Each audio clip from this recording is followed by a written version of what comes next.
Un sistema que mueve miles de millones cada día no tiene rostro, no tiene CEO, no concede entrevistas. Nació en medio del colapso financiero global, cuando la confianza en bancos y gobiernos se quebraba en tiempo real. Mientras el mundo buscaba culpables, alguien publicó código frío, preciso y abierto. Durante 2 años participó en foros, corrigió errores y respondió preguntas técnicas con calma quirúrgica. Y cuando el protocolo empezó a sostenerse por sí mismo, desapareció sin anunciarlo, sin despedidas, sin monetizar su fama, en un ecosistema donde los fundadores buscan poder, influencia y validación pública. Esta ausencia resulta incómoda porque elimina el punto central de control, porque rompe nuestra necesidad de liderazgo visible y nos obliga a enfrentar una posibilidad inquietante. Y si desaparecer no fue una huida, sino el mayor acto de poder del siglo XXI. Si te interesan las historias donde la tecnología revela fallas humanas, este canal es para ti. Aquí analizamos virus que sabotearon infraestructuras, hackers que explotaron psicología y sistemas financieros que colapsaron por exceso de confianza. Suscríbete ahora y maratona los episodios anteriores para entender el contexto completo, porque esta historia no empieza ni termina con un nombre. Empieza con una grieta en el sistema. En 2008, el sistema financiero global mostró su fragilidad en horario estelar. Bancos considerados intocables cayeron en cuestión de semanas y gobiernos tuvieron que intervenir para evitar un colapso total. Para muchos en la comunidad tech, aquello no fue solo una crisis económica, fue una crisis de arquitectura. La confianza estaba centralizada y cuando el nodo principal falló, todo el sistema tembló. Ese contexto es clave para entender lo que ocurrió pocos meses después. No nació como moda ni como inversión especulativa, nació como reacción técnica a un problema estructural. En octubre de ese mismo año, apareció un documento breve y preciso, en una lista de correo de criptografía. No prometía riqueza rápida, ni revolución política explícita. Proponía un sistema de dinero electrónico, peer-to-peer, sin intermediarios. La idea central era simple y radical, al mismo tiempo en reemplazar la confianza en instituciones por verificación matemática distribuida. El mecanismo de prueba de trabajo no era elegante por estética, sino por función. Convertía energía y cómputo en seguridad verificable. Entre 2009 y 2011, la figura detrás del proyecto interactuó activamente con desarrolladores y colaboradores. Respondía a dudas técnicas, ajustaba parámetros y discutía mejoras en foros públicos. No se presentaba como líder carismático, sino como mantenedor riguroso del código. Sin embargo, en el momento en que el protocolo comenzó a sostenerse por una comunidad creciente, esa presencia se apagó. No hubo anuncio dramático ni transferencia oficial de poder visible. Ese silencio marca el punto crítico de esta historia, porque cuando el creador desaparece en plena consolidación, deja algo más que código funcionando, deja un experimento social sin figura central, y eso nos obliga a analizar poder, liderazgo, ego y gobernanza desde otra perspectiva. Aquí no revisaremos mitos superficiales, sino las implicaciones reales de construir un sistema que sobrevive a su propio fundador. Cuando analizamos el origen de este protocolo, es imposible separarlo del colapso financiero global. No fue un accidente aislado, ni un simple error de cálculo. Fue la evidencia de que el sistema dependía demasiado de confianza ciega en instituciones centralizadas, bancos con balances opacos, productos financieros incomprensibles y agencias que fallaron en supervisar riesgo sistémico. Para muchos desarrolladores y criptógrafos, aquello no fue solo irresponsabilidad, fue una falla de diseño. Y cuando un diseño falla, la respuesta natural en el mundo tech no es indignarse, es construir algo diferente. La crisis expuso un problema humano antes que técnico. Incentivos mal alineados, concentración de poder y ausencia de transparencia real. Los rescates financieros reforzaron una percepción incómoda. A las pérdidas se socializan, las ganancias se privatizan. Ese desequilibrio alimentó una desconfianza profunda hacia intermediarios financieros. En ese contexto, aparece una propuesta que no pide permiso y no busca aprobación institucional. Propone eliminar el intermediario como punto obligatorio de confianza.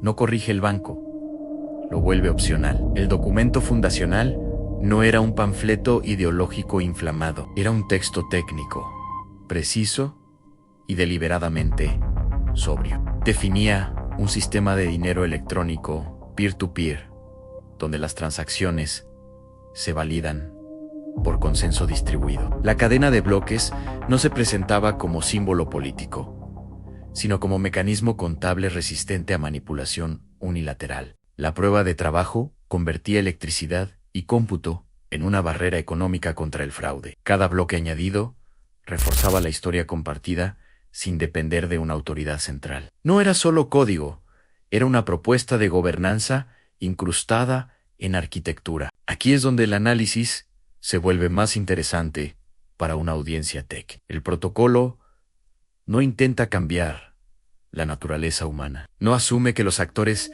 serán honestos por buena voluntad.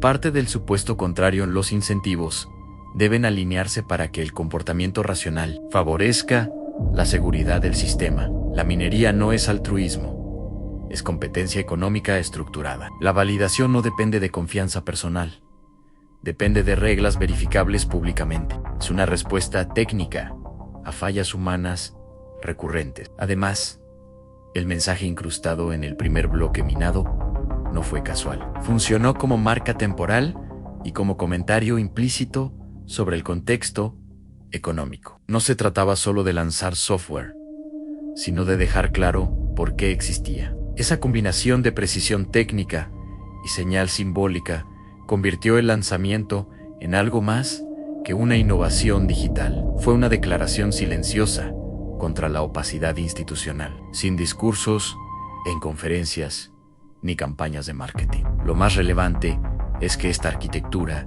no busca perfección moral, busca minimizar el daño que puede causar el poder concentrado. Si un banco falla, arrastra a millones. Si un nodo falla, la red continúa.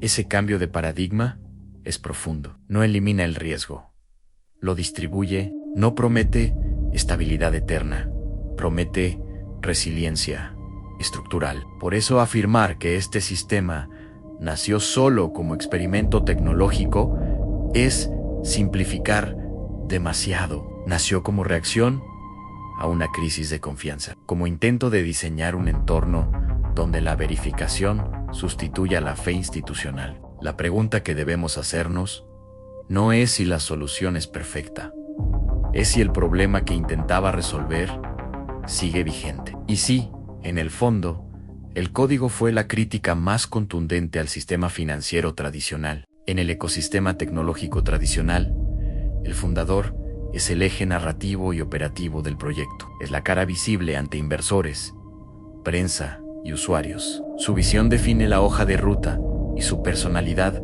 influye en la cultura interna. En muchos casos, esa centralidad impulsa crecimiento rápido y coherencia estratégica, pero también crea una dependencia estructural peligrosa. Cuando el liderazgo se vuelve indispensable, el sistema deja de ser autónomo. Las startups suelen construirse alrededor de una figura carismática. Esa figura toma decisiones críticas, negocia alianzas y representa la misión pública. El problema surge cuando esa concentración de poder se convierte en punto único de fallo. Un error ético, una mala decisión o un conflicto legal pueden arrastrar todo el proyecto. La reputación del producto queda atada a la reputación personal del fundador. En entornos financieros o tecnológicos sensibles, esa vulnerabilidad es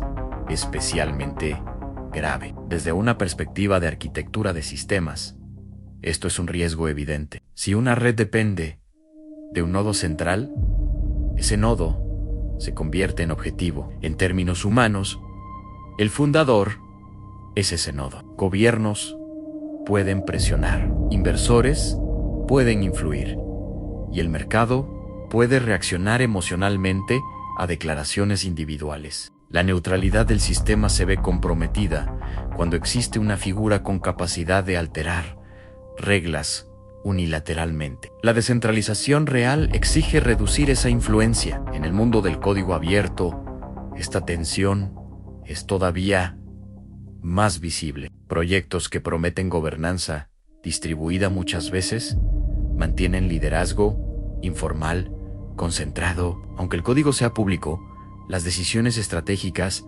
pueden depender de pocas personas. Esto genera conflictos internos, bifurcaciones y luchas por control narrativo. La comunidad puede fragmentarse si percibe que el fundador actúa como autoridad incuestionable. La legitimidad se erosiona cuando la figura central eclipsa el proceso colectivo. Además, el fundador visible se convierte en símbolo ideológico. Sus opiniones personales pueden asociarse automáticamente al proyecto. Si adopta posiciones políticas o económicas controvertidas, el sistema entero puede verse arrastrado a debates que no forman parte de su arquitectura original. Esto afecta percepción pública y adopción institucional. La tecnología deja de evaluarse por sus propiedades técnicas y pasa a filtrarse por la personalidad del líder. Para un público tech acostumbrado a analizar dependencias críticas, esta dinámica resulta clara. En seguridad informática,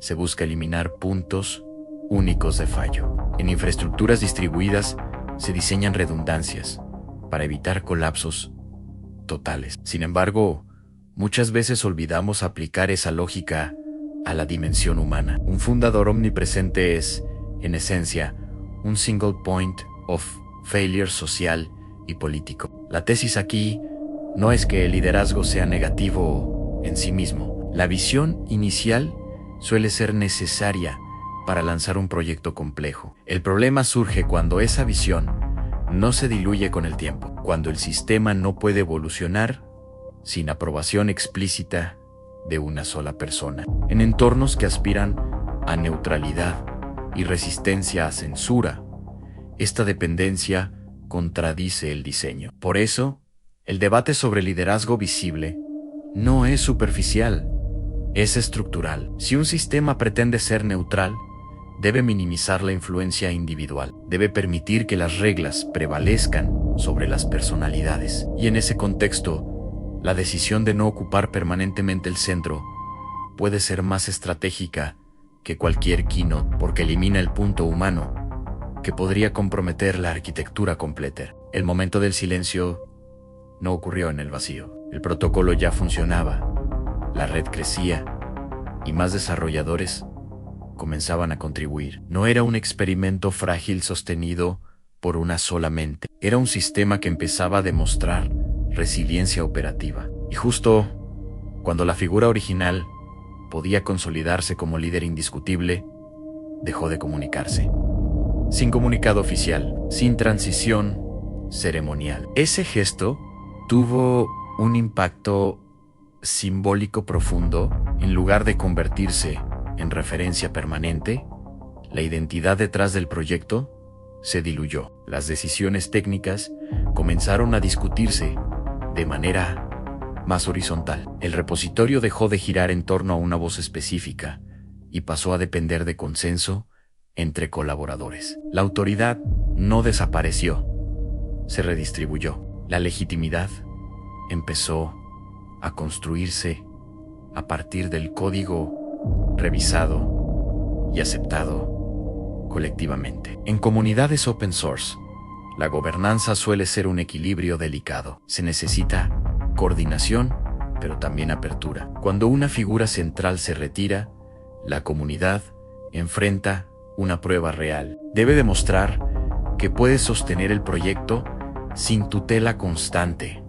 Ese proceso no es inmediato ni perfecto. Surgen debates intensos sobre escalabilidad, cambios de protocolo y prioridades técnicas. Sin embargo, precisamente en esa fricción se fortalece la descentralización. La ausencia elimina un canal directo de influencia externa. No hay oficina que presionar, ni fundador al que citar ante reguladores. El protocolo queda expuesto únicamente por sus reglas públicas. Esto complica intentos de cooptación política o empresarial. La arquitectura se vuelve menos vulnerable a decisiones personales. La narrativa ya no depende de entrevistas ni declaraciones estratégicas. Para una audiencia tech, esto plantea una cuestión clave. ¿Puede un sistema mantener coherencia sin liderazgo visible? La respuesta depende de cómo se diseñan los incentivos y los procesos de revisión. En este caso, la transparencia del código y la validación distribuida actúan como ancla. Las reglas no cambian por carisma, cambian por consenso técnico. La comunidad se convierte en guardiana colectiva del protocolo. La legitimidad, entonces, deja de basarse en autoridad individual y pasa a apoyarse en verificabilidad pública. Cualquier modificación debe ser discutida, auditada y adoptada voluntariamente por nodos y mineros. No existe decreto central que imponga actualizaciones obligatorias. Esto puede ralentizar decisiones, pero refuerza neutralidad. La gobernanza distribuida es más lenta, pero también más resistente a capturas repentinas. El silencio también cumple una función psicológica. Al no existir un líder al que atribuir intenciones ocultas, el debate se centra en el diseño. Las discusiones giran en torno a seguridad, escalabilidad y descentralización efectiva. No se interpretan como movimientos estratégicos de una persona concreta. El sistema adquiere una especie de anonimato estructural que lo protege de personalismos. Desaparecer, en este contexto, no significa abandono irresponsable, significa permitir que el proyecto demuestre independencia real. Es una forma de prueba de estrés social. Si la red colapsaba sin su creador, entonces nunca fue verdaderamente descentralizada. Pero si continuaba operando, la ausencia se convertía en validación de diseño. Así, la falta de presencia se transforma en arquitectura de poder, no poder concentrado, sino poder distribuido en reglas y consenso. Un poder que no depende de reputación individual, sino de matemáticas verificables y comunidad activa. Y en un ecosistema acostumbrado a fundadores omnipresentes, esa decisión redefine lo que entendemos por liderazgo en tecnología. Hoy el ecosistema es mucho más complejo que en sus primeros años. Ya no hablamos solo de nodos ejecutándose en ordenadores domésticos. Hablamos de grandes pools de minería, infraestructuras industriales y centros de datos distribuidos globalmente. La capacidad de cómputo se ha profesionalizado y concentrado en regiones específicas. Esto introduce una nueva forma de poder, menos visible, pero medible, en hashrate. La descentralización técnica sigue existiendo, pero no es absoluta ni inmune a dinámicas económicas. Las exchanges se convirtieron en puertas de entrada masivas para usuarios. Aunque el protocolo permite transacciones directas, la mayoría interactúa a través de intermediarios centralizados. Estas plataformas custodian claves, gestionan liquidez y cumplen regulaciones locales. En la práctica, concentran influencia sobre acceso y experiencia de uso. Cuando una exchange cae o congela retiros, el impacto mediático afecta la percepción del sistema completo. El protocolo puede seguir intacto, pero la narrativa pública se ve alterada. La regulación estatal añade otra capa de tensión. Gobiernos analizan el fenómeno desde perspectivas fiscales, monetarias y de seguridad. Algunos buscan integrarlo, otros limitarlo o controlarlo. Sin una figura central que negociar, las autoridades interactúan con empresas, desarrolladores, o mineros específicos. Esto fragmenta el diálogo y evita acuerdos globales simplificados. El sistema no tiene CEO, pero sí actores con intereses propios dentro del ecosistema. También existen tensiones ideológicas internas. Parte de la comunidad prioriza máxima descentralización y resistencia a censura. Otros enfatizan escalabilidad, adopción institucional y eficiencia. Estas diferencias generan debates intensos sobre actualizaciones y dirección futura. Sin autoridad central, el consenso se construye lentamente. A veces surgen bifurcaciones que reflejan desacuerdos irreconciliables. La gobernanza distribuida implica aceptar conflicto como parte del proceso.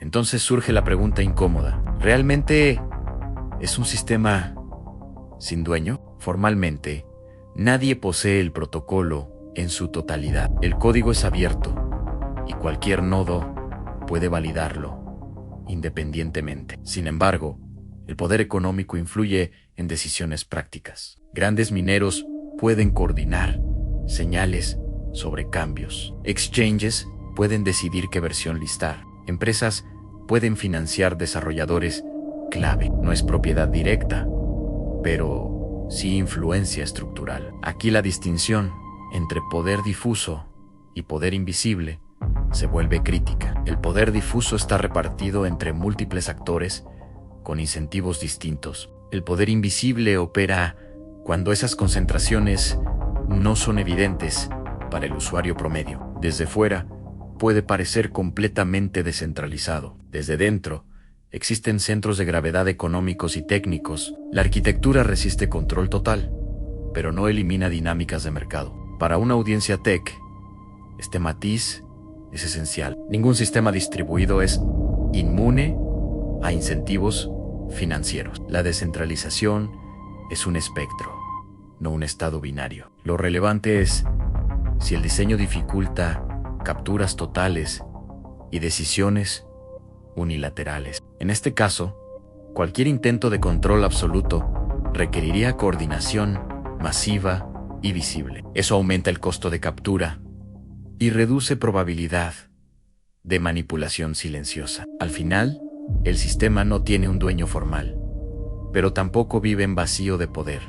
Vive en equilibrio dinámico entre actores técnicos, económicos y regulatorios. La ausencia del fundador eliminó un centro evidente, pero no anuló la competencia por influencia. La pregunta no es si existe poder, sino cómo se distribuye y cuánto puede concentrarse sin romper la arquitectura. Y esa tensión define su estado actual. Volvamos a la pregunta inicial. En un ecosistema donde casi todo proyecto tiene rostro, biografía y narrativa personal, aquí quedó un vacío deliberado. No hubo gira mediática, ni fundación con nombre propio, ni liderazgo permanente. Solo reglas públicas, código auditable y una comunidad obligada a asumir responsabilidad colectiva. Eso cambia la lógica del poder, porque cuando el ego desaparece del centro,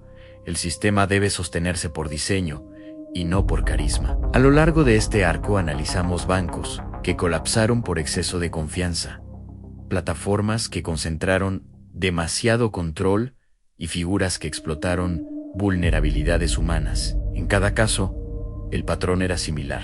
Un punto central acumulaba influencia hasta convertirse en riesgo sistémico. Aquí ocurrió lo contrario. El punto central se retiró antes de volverse indispensable. Esa decisión transformó la narrativa completa. Esto no significa que el sistema sea perfecto, ni inmune a tensiones económicas o regulatorias. Significa que su arquitectura fue pensada para sobrevivir a la ausencia de liderazgo visible. En un mundo donde el poder suele medirse por exposición pública, elegir no ocupar el centro redefine la estrategia. Desaparecer puede ser una forma de blindaje estructural, una manera de evitar que la legitimidad dependa de una sola persona.